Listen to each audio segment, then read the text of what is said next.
Don't move. He looked at me with an unreadable expression. Luna, did you know that a guy's Adam's apple shouldn't move randomly? And what happens if it does? I asked. He leaned down, pressing his lips against mine, kissing me until I had no choice but to grip his waist to steady myself. When he finally pulled away, he whispered calmly, "It feels like this." I didn't like Jimmy at first.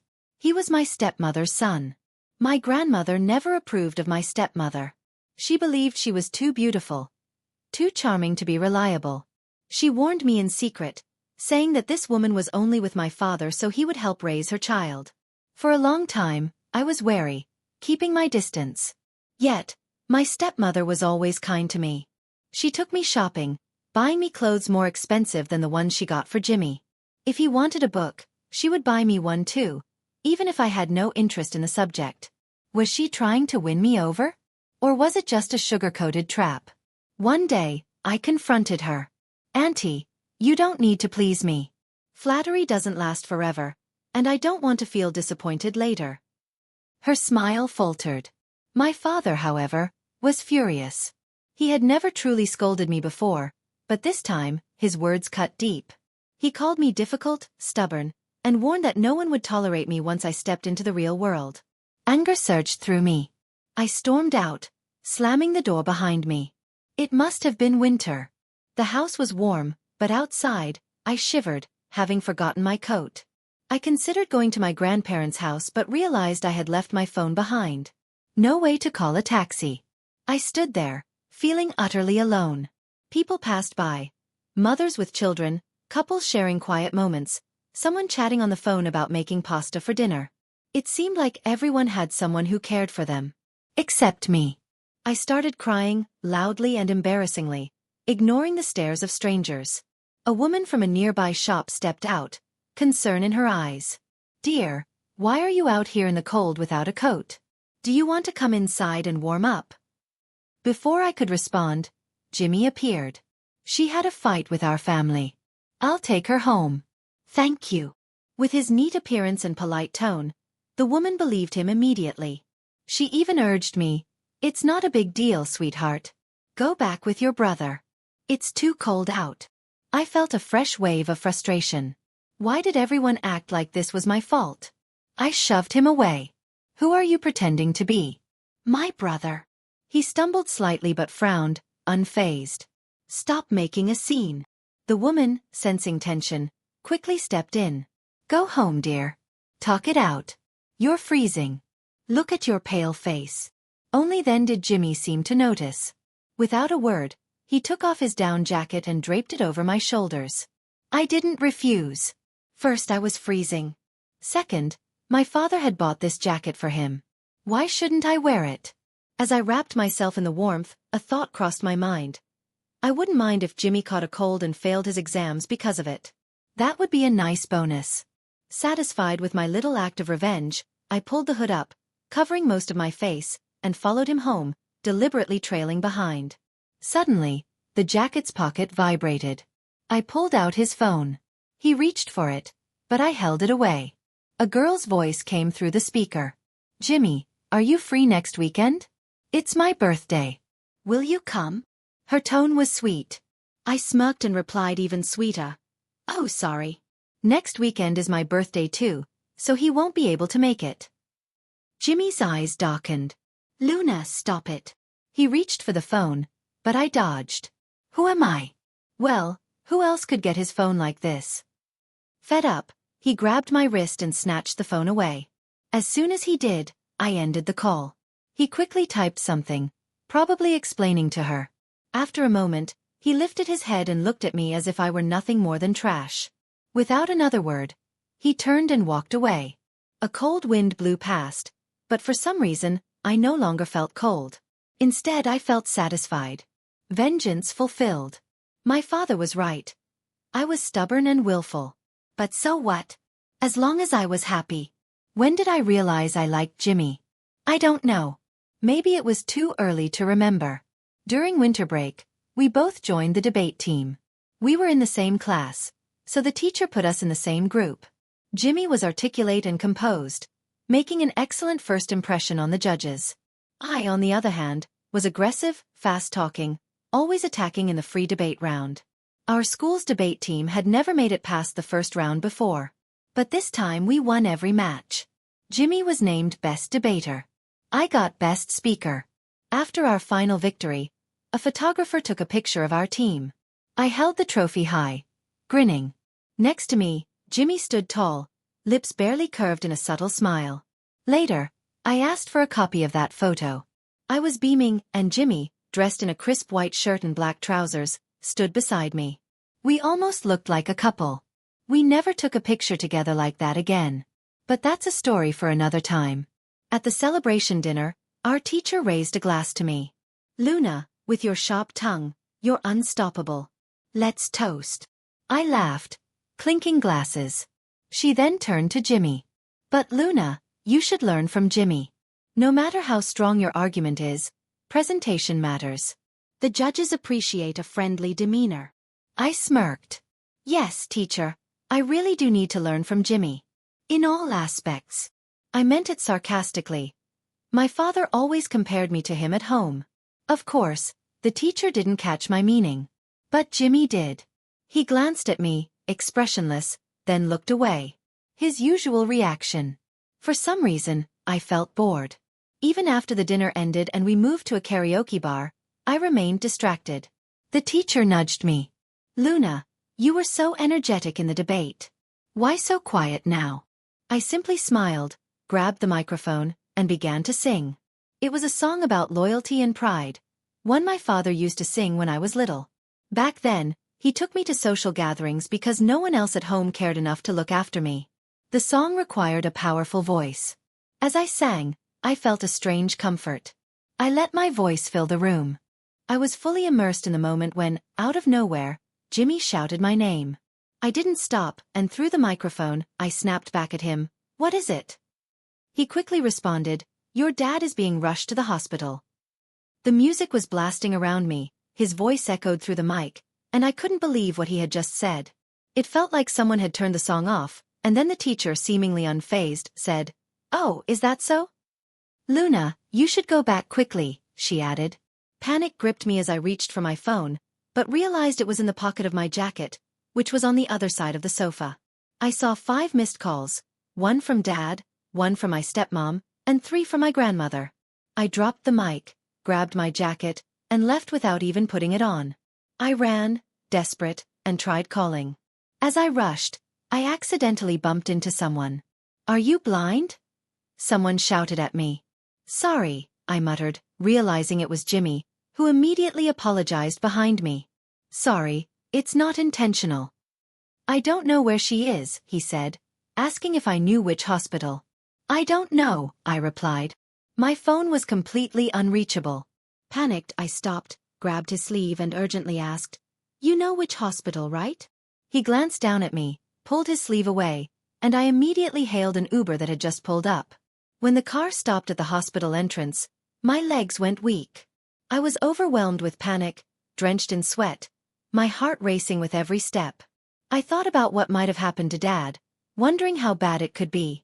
Then, a memory flashed, the only time I had been to the ER before, when my mom was there. The emergency room was full of people, stretchers, white coats, fur bags, and the Red Cross symbols. Everything seemed to blur and grow larger as I walked. As I reached the surgery room door, I suddenly couldn't stand and leaned against the wall, gasping for breath. My stepmom was there, and she immediately rushed to my side. "What's wrong with my dad?" I asked, my voice shaking. She pushed the sweaty hair from my forehead, helped me sit down and said, "Stomach bleeding. He socialized too much and drank too much," she added. "But don't worry, it's not a big deal." I sat on the plastic chair, exhaling in relief, though I was still shaken. Then, out of nowhere, a cup of warm water appeared in front of me. The hands holding it were delicate, and it took me a moment to realize it was Jimmy. I was surprised, took the cup, and drank slowly. The warmth of the water helped calm me, and I sat silently, holding the cup, not wanting to say anything. I had often argued with Dad, acted tough, and never considered myself a good daughter. But in this moment of uncertainty and fear, I found an unexpected comfort in my stepmom and Jimmy. People I didn't always get along with. I closed my eyes, whispering a quiet "thank you." And then I learned my dad would need to stay in the hospital after surgery. "He's your dad too, you know," I said to my stepmom, suddenly realizing that. "Well, forget it," she replied. "Call me Auntie if you like." Auntie had been taking care of my dad so carefully, and though her motives could have been for money, her attention was undeniable. After that day, I found myself respecting her and Jimmy more, not just out of duty but out of genuine respect, like I would anyone older or a classmate. With Dad and Auntie often at the hospital, only Jimmy and I were left at home. Dad had given us money for meals, leaving us to manage on our own. I don't eat out much because my stomach is sensitive, and I was unsure where to go with the money. But Jimmy, more outgoing, knew all the local food spots. I followed him, not sure where to eat, and we ended up in a dark alley. Despite my hesitations, we entered a Chinese restaurant that surprisingly had great food. We ate in silence, me too distracted by the food to talk, while Jimmy seemed a little annoyed with me. "Luna, be confident," I told myself. "Stop hesitating." Jimmy glanced at me as we finished, and then went to pay the bill. To my surprise, he paid for both of us without saying a word. It was the first time I realized how quiet dinner was without Dad and his mom's constant chatter and laughter. The next day, Auntie came home briefly and gave us some instructions. We didn't live on campus because the school only accepted first and second year students as day students, with limited dorm space for seniors. Normally, Dad would pick me up at night for safety reasons, but with him in the hospital, Auntie asked Jimmy to accompany me home instead. At first, I didn't want to. I thought I could just go home with my friends. But when I saw Jimmy's frown, I changed my mind. He was surprised when I called him brother for the first time. He looked confused and asked, "What's with the sudden respect?" After Auntie left, he asked about my change in behavior. "I'm just scared," I said. "Walking alone after 10, what if something happens?" He raised an eyebrow then said, "So you think rogues don't discriminate?" I thought for a second and replied, "Get lost." He laughed and left, walking away with his school uniform swaying in the wind. I felt a little embarrassed. That moment made me realize that he was just a normal 17-year-old boy, full of energy, cracking jokes, not just the son of my stepmom. It was in that moment that I started seeing him like I would anyone my own age. The provincial competition was coming up soon, held in a nearby city. The school was serious about it, emphasizing the need to train the team well, as it was our first time qualifying. They set up intense training sessions over the winter break, working hard during the day and doing homework at night. The debate team was full of interesting people, and I enjoyed the playful banter that happened when we weren't training. Tommy, the third speaker, was always cracking jokes and pulling pranks. After practice, he would sneak out in his parents' car, taking us for joyrides. The fourth speaker, Peter, seemed carefree on the surface but was actually very sharp and insightful. I often joked about switching debate partners with him, but he would just give me a funny look and then glance at Jimmy, laughing quietly. During the 7 to 8 days of training, I mostly hung out with them. One day Tommy said to me, "Luna, you go back first today. We won't be hanging out with you." Immediately, I suspected something was off. "What's going on? What shady business are you up to?" Peter smirked. "It's nothing shady, come on. There are places for guys, but not for girls. We're just looking out for your safety." I thought they were heading to some inappropriate place. But it turned out we were sitting by a peaceful pond in the outskirts of the city, fishing. I had no idea that safety meant this. Peter teased. "What's wrong? Thought you couldn't swim?" I couldn't swim and wasn't very skilled at fishing. After just half an hour, I had already spoken to Tommy about 20 times. He was getting frustrated and said, "Lady, could you please stop glancing over to the right at the handsome guy on the left every time? Can you understand? You've been bothering me a lot," he added. Jimmy and Peter clearly overheard this. Peter grinned and gave me a knowing look before finally speaking up. "Enough with the fishing," he suggested. "Let's play cards." Tommy and I teamed up, while Peter and Jimmy formed the opposing team. I was terrible at counting cards and kept making mistakes, resulting in us losing badly. Jimmy had a remarkable memory, almost like a genius. Tommy grumbled about not wanting to be on my team anymore since we were losing. I shot back. "Weren't you the one who insisted on teaming up with me?" "Look at you now," I teased. Tommy quickly dodged, moving to the other side of the room, hands on his hips. He turned to Peter and Jimmy. Let's play dice. Whoever loses will be Luna's partner.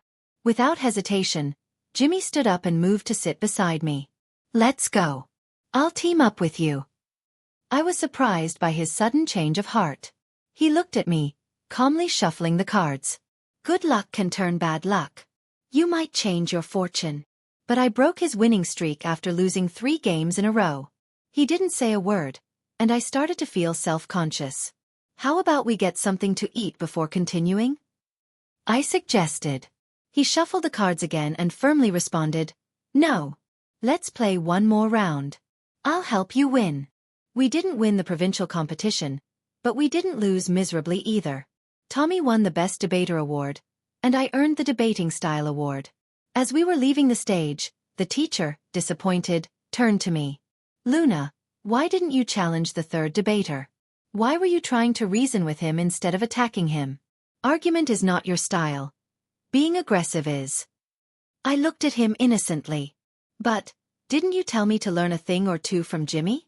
Jimmy smiled and walked away. We ended up in second place at the provincial competition, and the only one who wasn't happy about it was the teacher. We were all pretty content, especially since my dad called to say he would be discharged from the hospital in 2 days.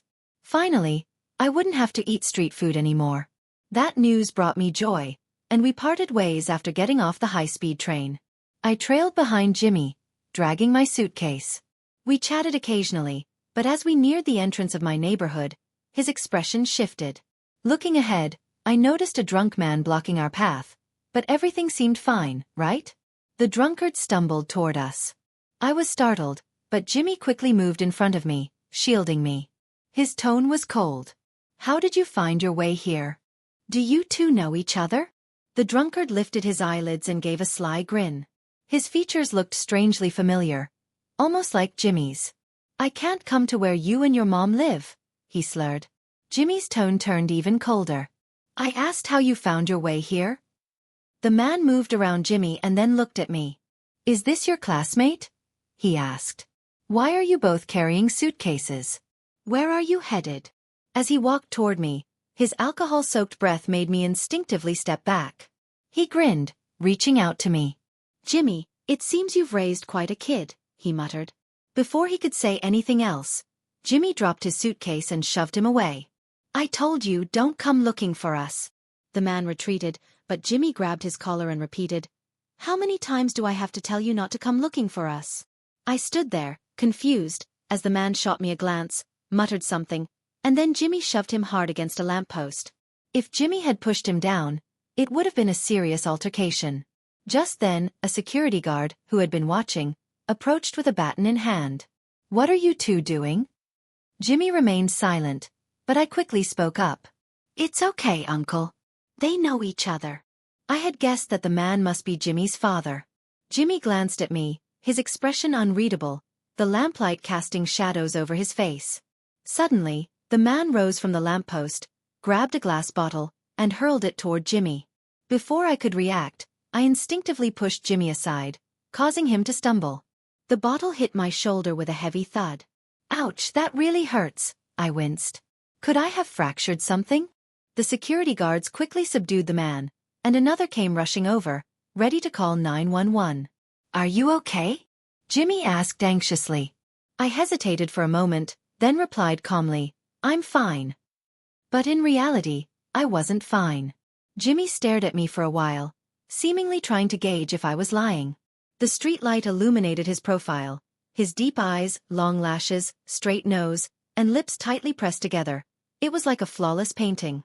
For a moment, I was mesmerized, completely forgetting the pain in my shoulder. Jimmy furrowed his brow and pulled out his phone, switching to the call screen to dial 911. Instinctively, I grabbed his hand, our fingers brushed, and then I quickly pulled away. I absent-mindedly rubbed my thumb against my index finger, the sensation of his touch lingering. He paused and looked up at me. I cleared my throat, preparing to speak. Although I often clashed with Jimmy, I had to admit that he had a strong moral compass. I knew that if someone had actually been hurt, he would have called the police without hesitation. But would he really take his father to the police station? Even though he seemed strong, did he feel weary or disappointed inside? I looked at him and quietly said, "I'm really okay. But if we call the police, we'll need a guardian, right? Maybe you don't want your mom to find out about this. Otherwise, you wouldn't have been so angry asking him how he found his way here." Jimmy stayed silent for a moment, the street light casting a long shadow behind him. Finally he spoke softly. "I'm sorry." I looked up at him and whispered, "It's okay." The security guards continued to hold Jimmy's father, threatening to call the police. The man deflated and muttered, "I came to see my son. It's just a misunderstanding." He then turned to Jimmy shouting, "Right, son?" Jimmy glanced at him, his face expressionless. "Next time, I will definitely call the police." The man nervously rubbed his hands, saying, "There won't be a next time, no more next time." Ignoring him, Jimmy grabbed my suitcase, one in each hand, and led the way into the community. I stood there for a moment, empty-handed, feeling small. Was this what happens after being hit with a bottle? But things were about to get better. Although my dad had been discharged from the hospital, the doctors advised him to avoid physical strain and take it easy. So, I kept following Jimmy to and from school. Unlike before, when he reluctantly let me trail behind him, he now waited for me every time he left the house. Leaving the neighborhood, he gestured for me to give him my backpack. He insisted on carrying it. When I was younger, my mom used to carry my backpack for me. Then she left, and my grandma took over. Eventually, I started carrying it myself. I hesitated to hand it over to him, but he casually threw it over his shoulder. His figure with two backpacks on each side was quite amusing, though I didn't laugh. My dad, looking frustrated, asked, "You're so young, do you even understand what it means to like someone?" I wanted to reply that I did. For example, when the light turned green and the traffic started moving, I stayed frozen, watching him walk ahead, his navy blue school uniform fluttering in the breeze, a pink backpack on his left shoulder. Looking back on it, years later, I realized that moment of me standing still and watching him was an early sign of liking. But back then, I had no idea what that feeling truly meant. My relationship with Jimmy was improving. My dad was happy, and so was his mom. But, as most women would, his mom had a subtle worry behind her joy. I pretended not to notice and decided to act distant towards Jimmy once again. One Saturday, Grandma invited me to dinner and suggested I bring Jimmy along. I put down my phone and asked him, "Grandma wants you to join us for dinner. Are you coming?" Jimmy replied, "Of course, it's the first time she's invited me. I have to go." Aunt seemed to have something on her mind but didn't speak up. Later, as I was heading downstairs for some water, I overheard Aunt talking to my dad. Did Mom really invite both of them for dinner? Should we double-check? Dad, watching the morning news, responded, "What's there to check? Luna wouldn't lie to us, would she?" Aunt's voice dropped. "It's just that Mom's never invited Jimmy before. It feels strange." Dad chuckled, sipping his tea. "She's doing it for Luna." Aunt went silent, standing on the stairs. I decided I didn't need the water anymore and went back upstairs. I bumped into Jimmy on my way up. He looked at me with a puzzled expression. "What's wrong with you?" I snapped. "Are you in a bad mood this early?" he asked, surprised. "I just can't stand looking at you," I replied harshly. He stepped back, his messy hair almost sticking up. I ignored him and went back to my room. There was no water in there, but I was too thirsty. Grandma treated Jimmy well because of me, and she knew Aunt was taking care of my dad, which wasn't easy for her. But since she couldn't directly show her appreciation to Aunt, she showed it by inviting Jimmy for dinner. Grandma's cooking was always delicious, but her health had declined in recent years. Sometimes her hands would shake uncontrollably. I took a bite of the pig's trotter, but immediately stood up to get some water. Grandma, rubbing her apron, asked, "Did I put too much salt in it? I'm getting old, can't even cook properly." I quickly reassured her, "It's not too salty, I was just thirsty." Jimmy, picking up the remaining pig's trotters, said, "It's not salty, it's really tasty." Grandma beamed with happiness. I glanced at him discreetly. Not only was Jimmy a great-grandson, but he was also a caring brother. The pig's trotter was indeed very salty, but since he ate it, I didn't have to suffer. As we walked downstairs, I looked back and saw Grandma waving from the balcony, smiling. Among the towering buildings, She seemed so small in that large window. I waved back energetically, hopping a little as she smiled warmly. "Be careful on the road," she called out. As we rounded the corner, her figure disappeared from sight. I didn't know whether she went back inside or stayed there, watching us walk away. Suddenly, I felt a wave of sadness, realizing how fast time passed and how inevitable aging and loneliness were. I kept glancing back, and Jimmy stopped to wait for me. Not paying attention, I bumped into him. I quickly stepped back and apologized. He reached out and ruffled my hair. It wasn't just my hair he messed with, but the emotions I couldn't quite understand. I grasped the strap of my bag, suddenly speechless. Not long after, it was Jimmy's birthday, and my dad bought him a mountain bike. I went with them to get it, and my dad asked, "Do you want me to buy you one too for your birthday?" I replied sarcastically, "Do you not notice how lazy your daughter is?" Jimmy, turning to the shop assistant, asked, "Can we add a seat at the back?" I was taken aback. My dad looked between us, and then at me. I instinctively clenched my fingers. Even though there was nothing between Jimmy and me, I felt unexpectedly guilty. Under my nervous gaze, my dad finally caught on and said, "That's a great idea. Now I don't have to pick you up anymore." I relaxed my grip and casually said, "Yeah, you can just stay home and drink porridge." After paying, we headed to the parking lot. I jokingly asked, "Aren't you worried Jimmy and I might fall in love too soon?" My dad found it funny, and his laughter made the parking lot lights flicker on. "You two are siblings," he said, glancing at Jimmy, who nodded. In the dim light, I looked up at him, but his expression was unreadable. "We are siblings, Jimmy," I muttered. "But are we only siblings?" From then on, Jimmy started giving me rides to school. There were no dramatic scenes of me holding onto his waist as the wind blew my white skirt. First, I couldn't even hold on to him, and second, I was in my school uniform. To avoid suspicion, I would jump off the bike and walk the rest of the way from a distance. The first time I did this, Jimmy asked, "Are you tired?" I stubbornly replied, "Not at all."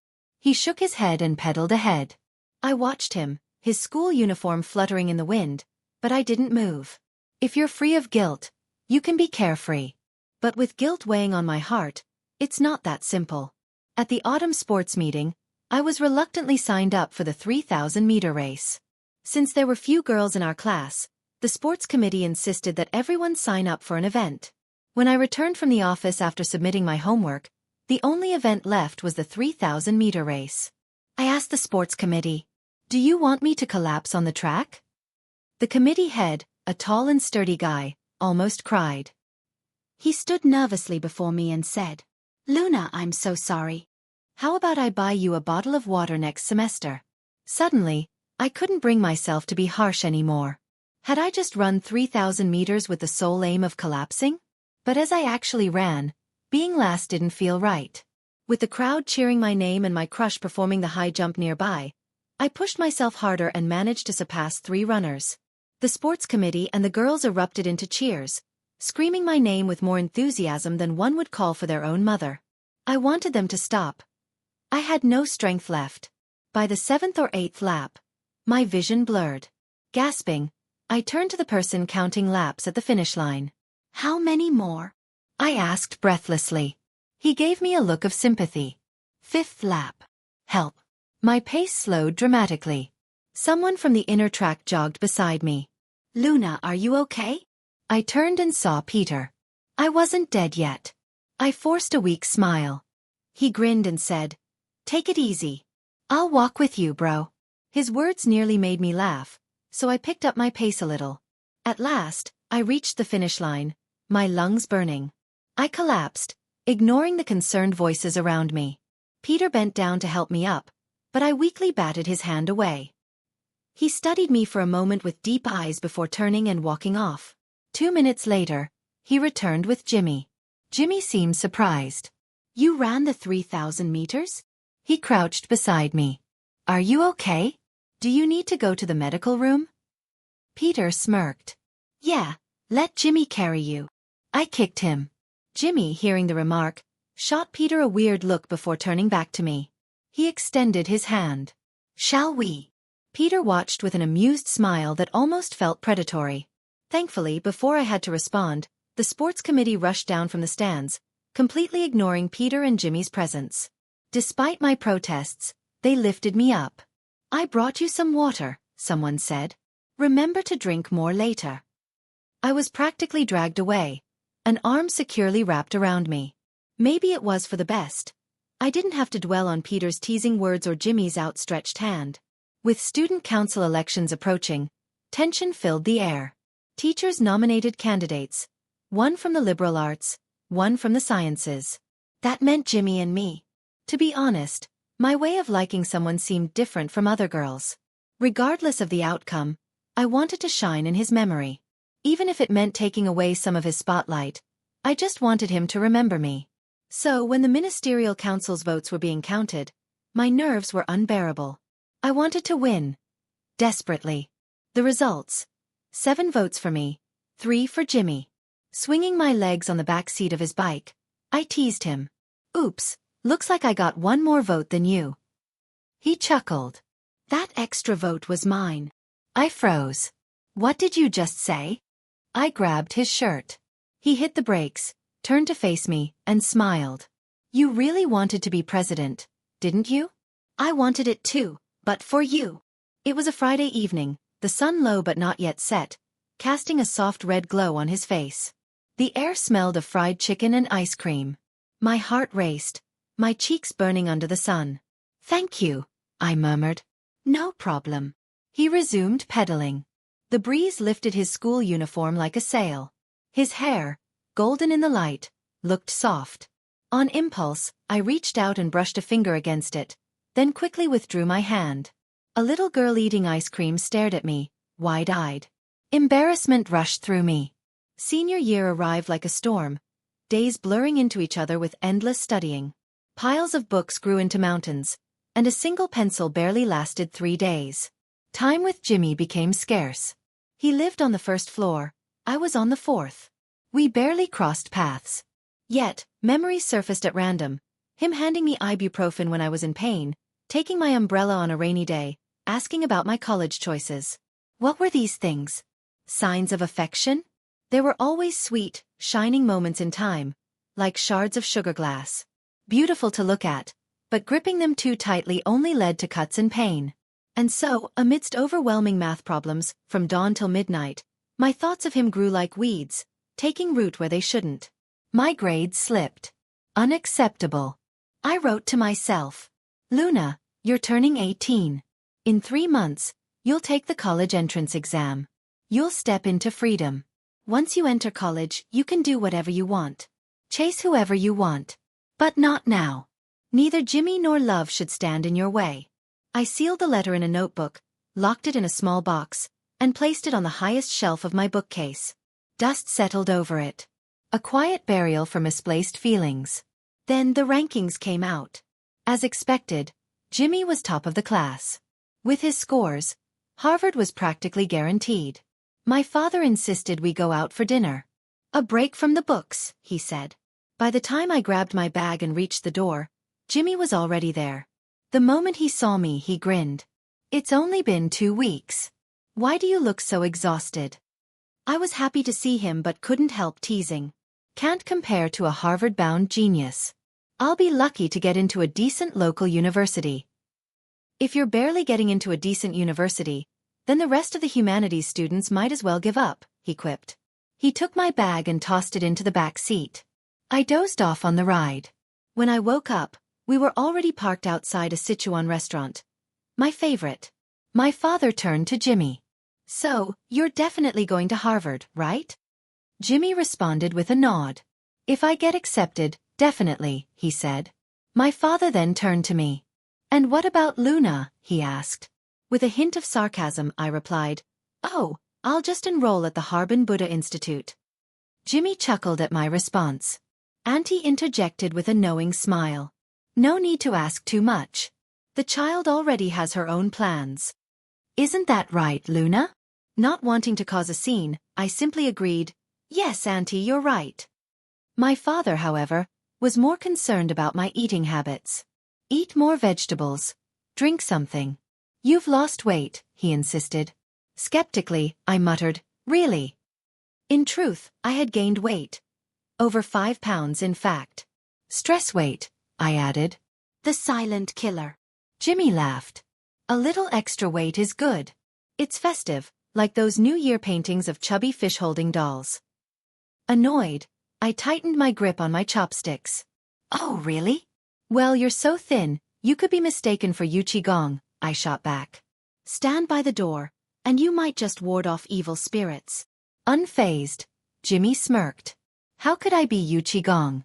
I hold a fish too, just like you. At that moment, Auntie's hand trembled, and she accidentally spilled some coconut milk while pouring a drink. Jimmy ended up going to Harvard, where he had the freedom to choose any major he liked. I, on the other hand, chose a more niche field at Renmin University. The upside? We were only 7 bus stops apart. I showed my family the map. My father nodded approvingly. That's good. Jimmy, keep an eye on Luna, will you? Jimmy smiled and replied, of course. Satisfied, my father returned to watching the news. Later, Auntie led Jimmy to another room and whispered something to him. I had no idea what it was about. Despite the short distance between our schools, we barely saw each other in the first few months. In fact, we only ran into each other once by pure coincidence. Peter, on the other hand, was impressive. He had secured a place at Harvard through self-recommendation. Not long after finishing military training, he invited Tommy and me to visit Harvard. Our group chat was buzzing with messages, finalizing the time and place, except for Jimmy. He hadn't said a word. Curious, I sent him a private message on WeChat. It took him half a day to reply. I'm fine, was all he said. Don't overthink it. Just don't.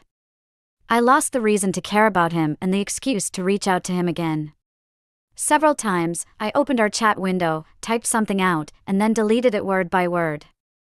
Eventually, I compulsively clicked on his profile picture, only to browse through his few moments and our scarce chat history. I dissected those simple phrases like doing a Chinese language comprehension exercise, repeatedly trying to find hints that resonated with my feelings. But there weren't any. Every sentence was ordinary, just the type of conversation that normally happens between classmates. The proofs of his liking me that existed in my memory suddenly became elusive. Does he love me? Does he not love me? It's as if I am standing on a debating platform with both sides being myself. However, a sentence suddenly popped into my mind. He has never said he likes you, it's all just your imagination. The debate that had been ongoing immediately ceased. I sat there blankly, thinking, yes, he has never said it. But why did I immerse myself in my own imagination and couldn't come out? I felt like I was back in some nights during my senior year, anxious over declining grades, now losing sleep over an unrequited crush that could break at any moment. I couldn't sleep for many days. On the day we were supposed to meet, I looked in the mirror. The reflection showed dark circles under my eyes, pale skin, and a weary and feeble appearance. I suddenly got angry at Jimmy, and angry at myself. Luna, are you sick? He's cold to you, yet you still go looking for him, losing sleep over him? Are you so pathetic? Pathetic. I angrily pointed at the person in the mirror. There are plenty of fish in the sea, why fixate on an unattainable love? After cursing, I felt relieved that the person in the mirror still had pale cheeks, but there was a different spark in her eyes, at least not as despairing as before. I quickly freshened up, blew my hair into a fluffy curl, and asked the girl from the next room who is good at makeup to help me with my look. Afterward, she looked at my wardrobe and said, Luna, why don't you even have a dress?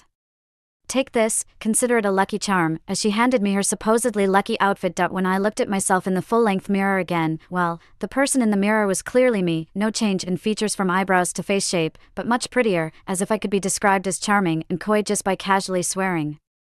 The metaphor I made about myself gave me chills, and my hair stood on end. I bid farewell to the girls, and she smirked, saying, wish you success.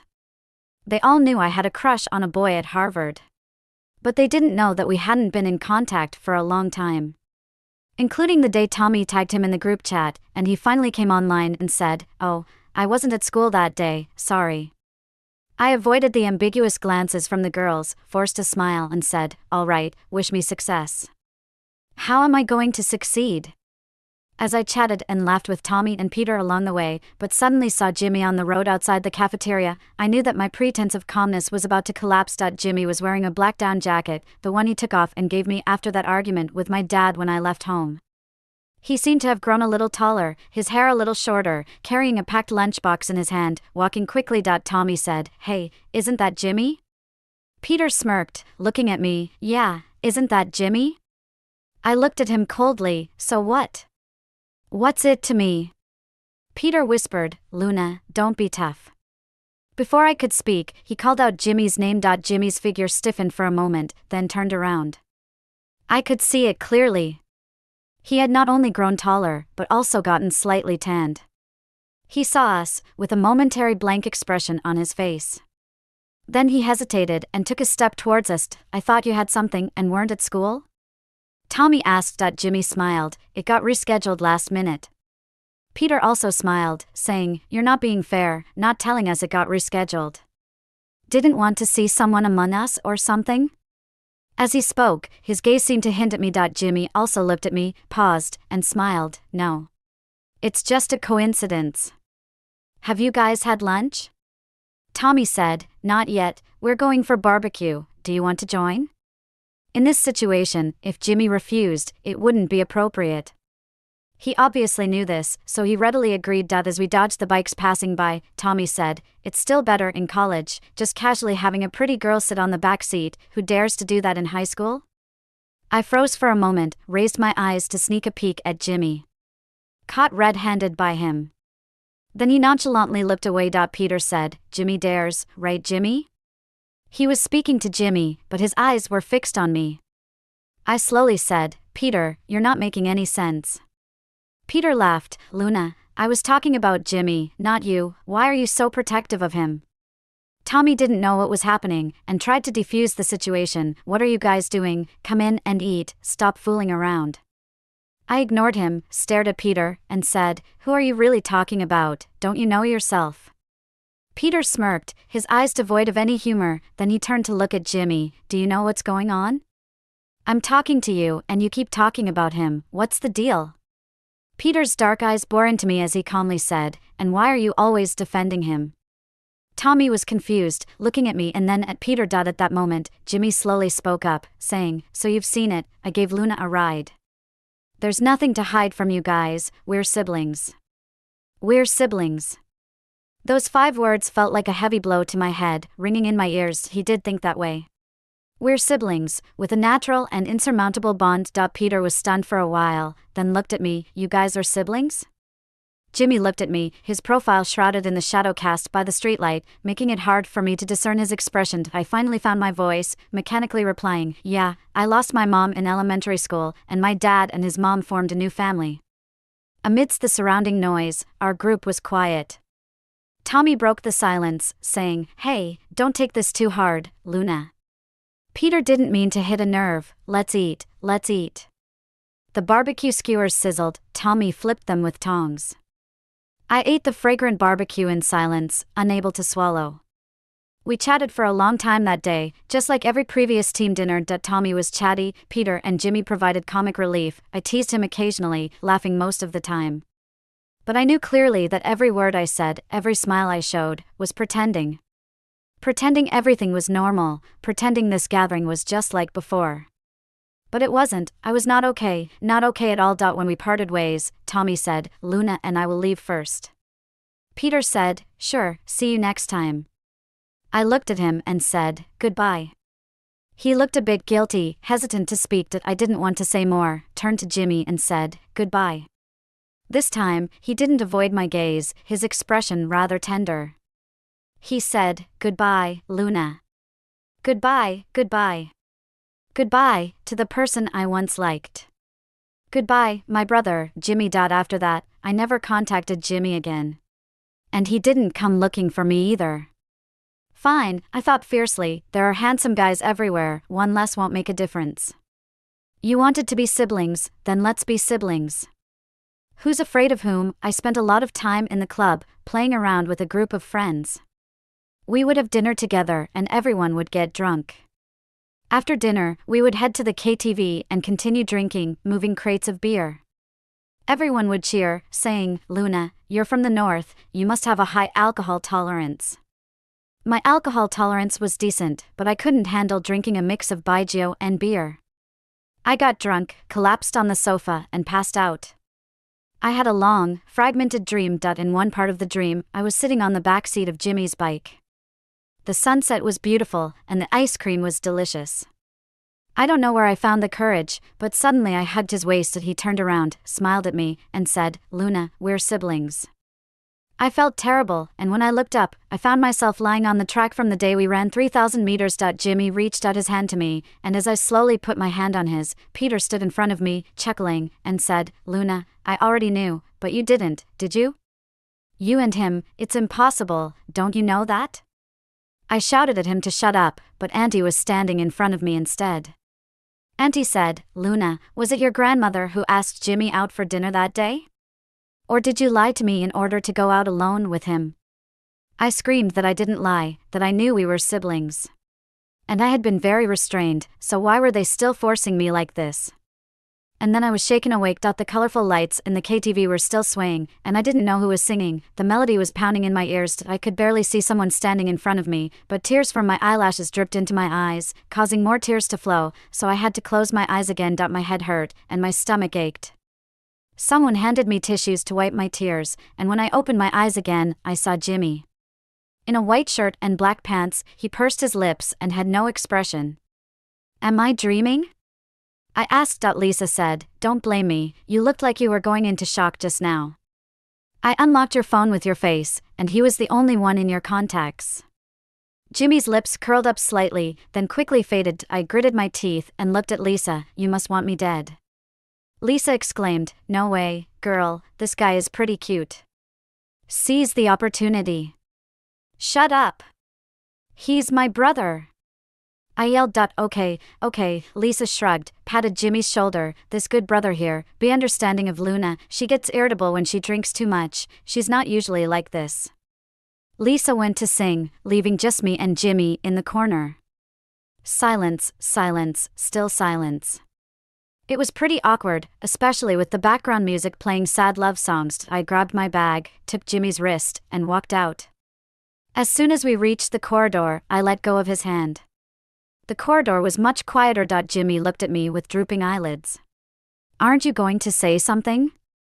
I replied, "What do you want to hear?" Jimmy chuckled, "Anything will do. Like why you drank so much, why you're still outside at 1 a.m, why the only contact in your address book is me." As he finished his sentence, my ears buzzed. "Shut up," I said. At this hour, there was no pharmacy open in this area.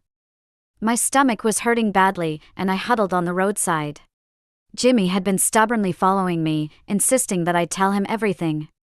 When he saw me crouching down, he was surprised. "Is your stomach hurting?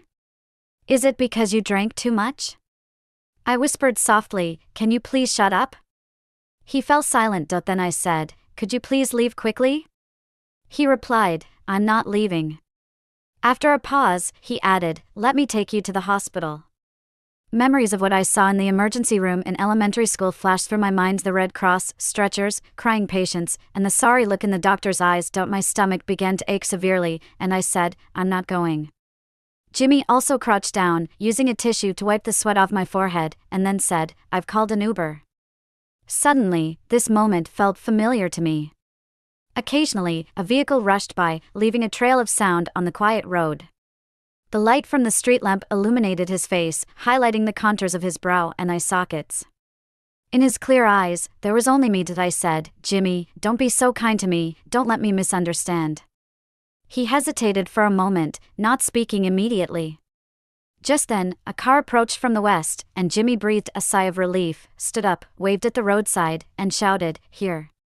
He didn't respond to what I said until we got into the car. With my stomach hurting badly and feeling dizzy, I rolled down the car window to let the cold Massachusetts wind hit my cheeks. The driver glanced at me through the rearview mirror and said, "Young lady, are you drunk?" I didn't respond, not in the mood. Jimmy said, "Yes." The driver took another look at us and asked, "Are you young lovers having a fight?" Irritated, I replied, "We're not a couple, he's my brother." The driver chuckled, "Oh, I must have been mistaken?" you two don't look alike at all. The colorful scenes rapidly retreated in the car window, forming one colorful beam of light after another. I closed my eyes, drowning everything in darkness. After some time, feeling drowsy, I suddenly heard Jimmy say, "You didn't miss here." I opened my eyes abruptly and stared at him. "What did you say?" He said slowly. "I said, I like you."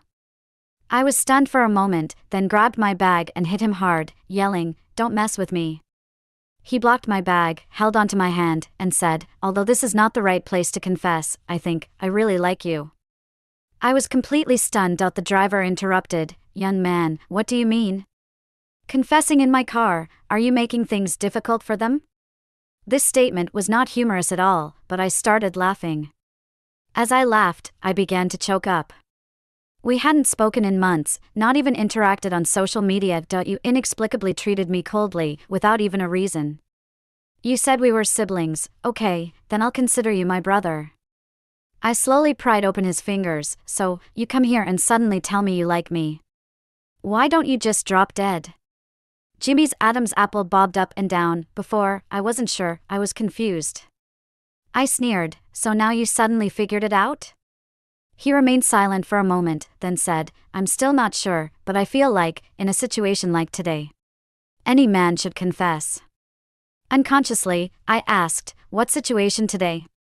He replied, "When you were asleep, you called my name and cried." The driver let out a chuckle and clicked his tongue twice. I felt like I was suffocating. "Damn it, Lisa." Jimmy looked at me, his white down jacket reflecting a faint light, like a white sail in a dark sea.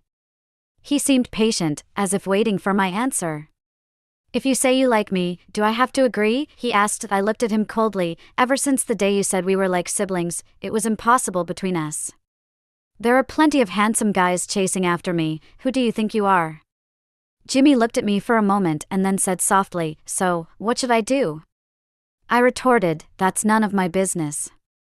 He looked crestfallen, but I felt even more disheartened. Confessing my feelings should not have been like this. It should have happened on an evening when the moon had just climbed to the treetops, the sky still a hazy blue dusk. By a lake, or at the foot of a mountain. I should have been dressed beautifully, wearing beautiful makeup, and then I would tell Jimmy that I liked him. If he accepted, all would be well. If not, I wouldn't feel like a loser.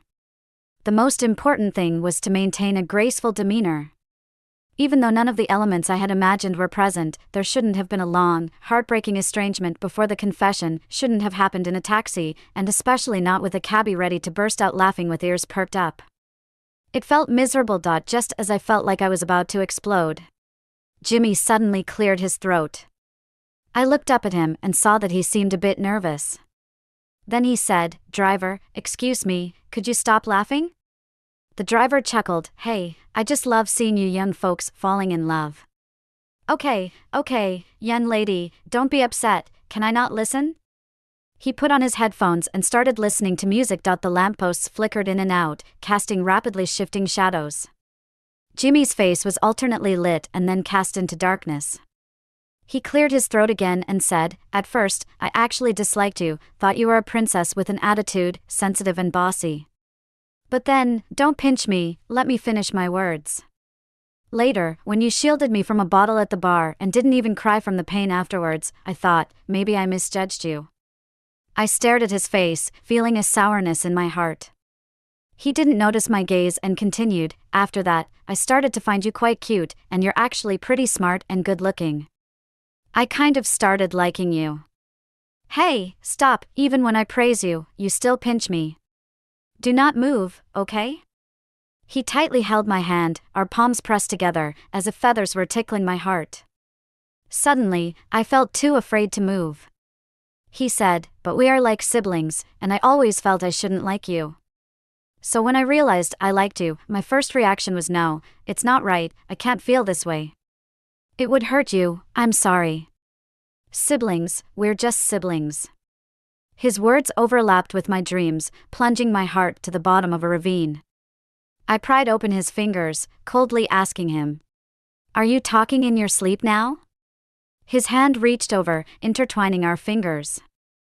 Light from passing lampposts occasionally illuminated his features, the boy I once liked, stubbornly holding onto my hand, ears turning red but trying to appear calm. He said softly, now I feel like saying, to hell with being siblings.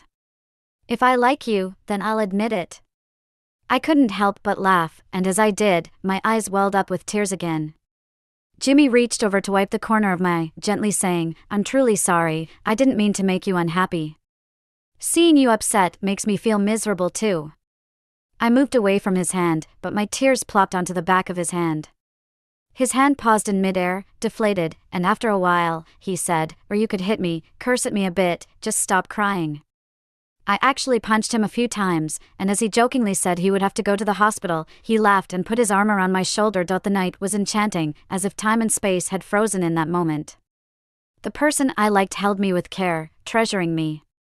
Thump thump thump, thump thump thump, whose heartbeat was racing so fast, who gently placed a kiss on my forehead.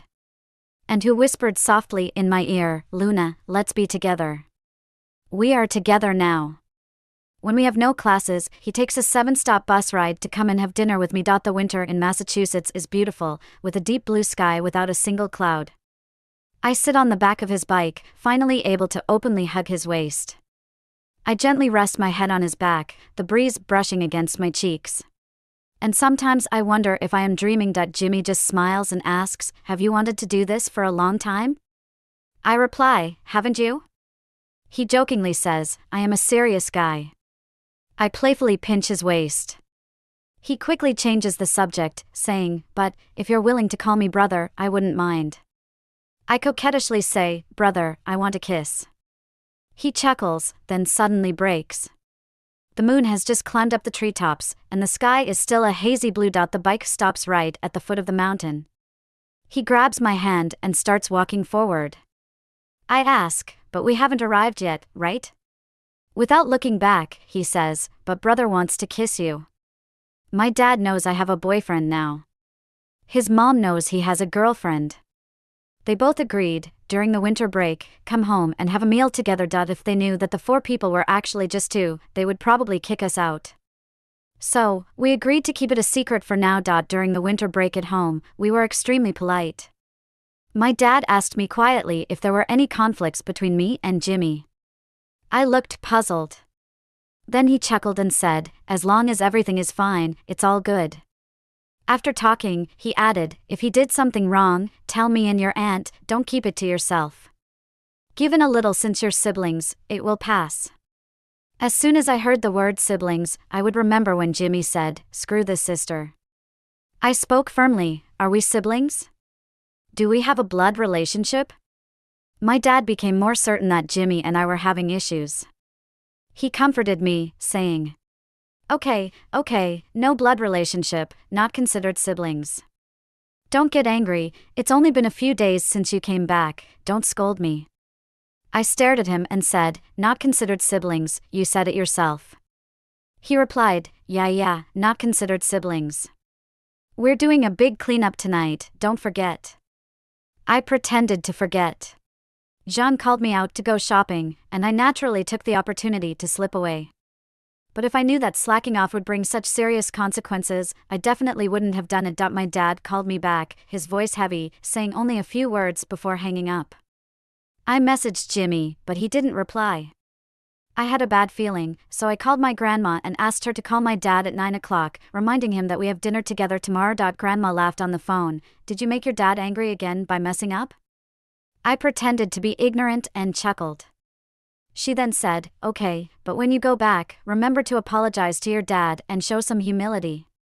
From childhood to adulthood, Grandma has always been my savior. With her promise, I returned home with peace of mind. The lights at home were very bright, looking spotless after a thorough cleaning. My dad was sitting on the sofa, holding a piece of paper in his hand, his face so dark it could drip water. I saw it clearly. There was an open box on the coffee table, with a broken lock next to it. That was the coffin where I had hidden the love letters. Now the lock was broken. Suddenly, I wasn't afraid at all, but instead, anger surged through me like a flame. How dare you rummage through my room and peek at my things? My dad slammed the coffee table hard. Watch your tone. I took a deep breath and tried to calmly say, I placed the box at the top of the bookcase, how did you get it? It had a locked lid. How did you open it? You saw the letter I hid, so you are justified, right? Auntie stood beside him and said, Luna, when I was dusting the bookcase, I accidentally knocked over the box, causing the lock to break. There was a notebook inside, and when I picked it up, this letter fell out. I mechanically turned my head to look at her. Her usually gentle and smiling face showed no emotion. Luna, tell Auntie the truth, is what you wrote in the letter all true? I forced a smile uglier than crying and said, Auntie, I wrote it for myself, no need to lie. My dad roared, Luna, he is your brother. Auntie asked again, is Jimmy the one you dated in college? Without flinching, I looked at her and said, yes. My dad slapped me hard, with force. The sound was particularly loud, and I was hit so hard I turned my face away. It seemed like my dad was surprised by the loud slap he made, as his hand hung in the air for what seemed like eternity before he put it down. Then he didn't say another word and sat heavily back on the sofa. At that moment, the door opened and Jimmy came back. Without even looking up, he started chatting and laughing. As soon as I went downstairs to buy fruit, the whole family got together. Why are you crying? I really hadn't planned on crying, but as soon as I saw him, I couldn't help it. Jimmy put the fruits in the hallway and looked at us in the living room seriously. He clearly noticed the strange atmosphere, but his demeanor was calm, even bending down to grab a tissue from the coffee table and handing it to me. Why are you crying? My tears fell even more heavily. Auntie asked, Jimmy, are you dating Luna? He answered candidly, yes. Auntie was surprised by his frank answer, choked for a moment, and then said, before you went to study in Massachusetts, I told you to take care of Luna as a sister. Did I say that? After a moment of silence, Jimmy replied, you did.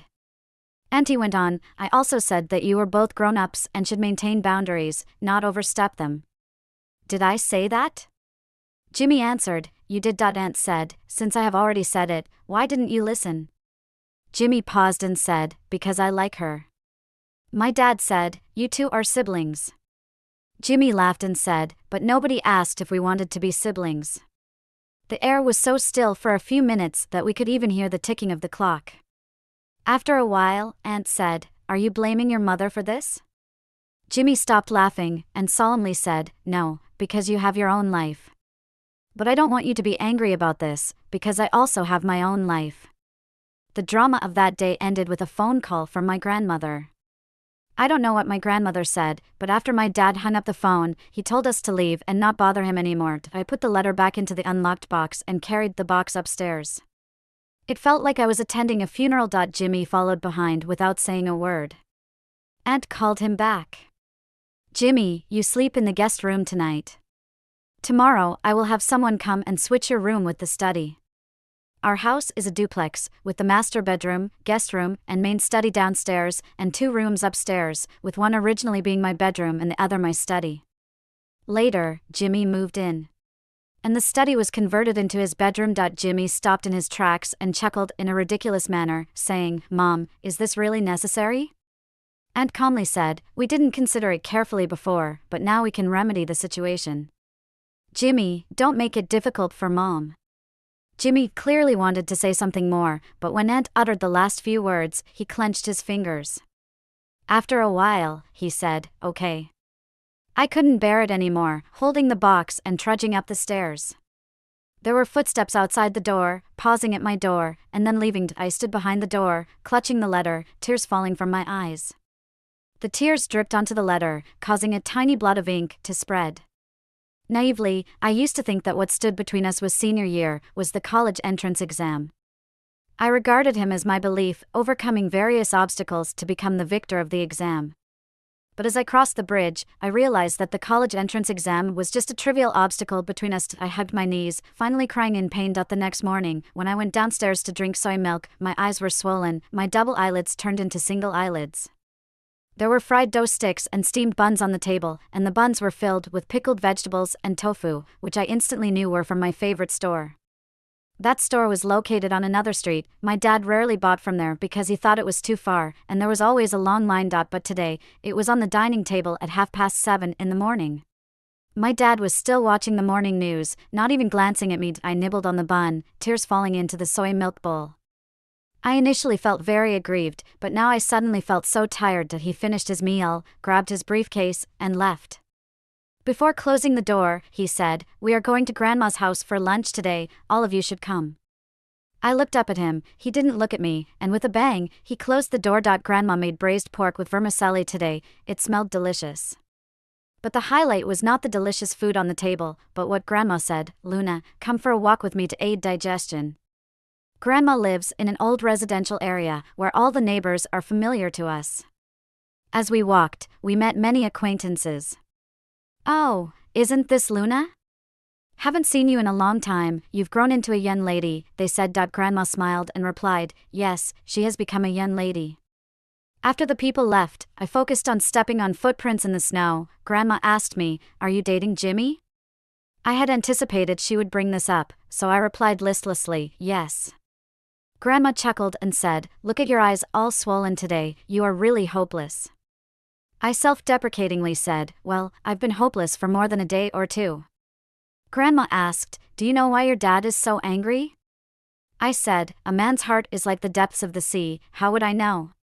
Grandma poked my forehead with her finger and said, "You heartless child, your dad is just worried about you." She paused and continued, "He didn't want me to tell you this as he always feels you are still young. But let me tell you, one needs to understand social norms and etiquette. The earlier you understand, the less you'll be taken advantage of." What does this have to do with social norms and etiquette? Grandma looked at me for a while and said, "Take Jimmy's mother, for example. You and Jimmy are not siblings, both are decent kids who know each other well. Why does she intervene? Because she's afraid of gossip. If you two really get married, what will she become?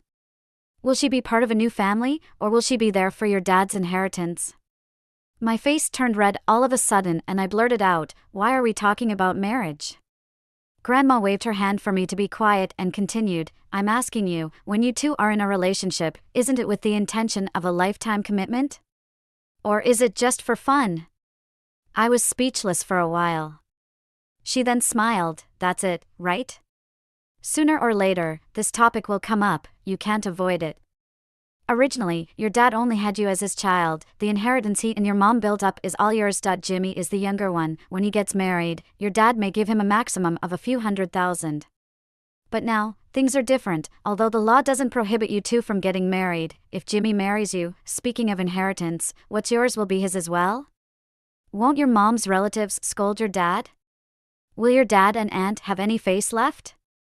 Luna, this is not just about you and Jimmy, do you understand?" I was stunned.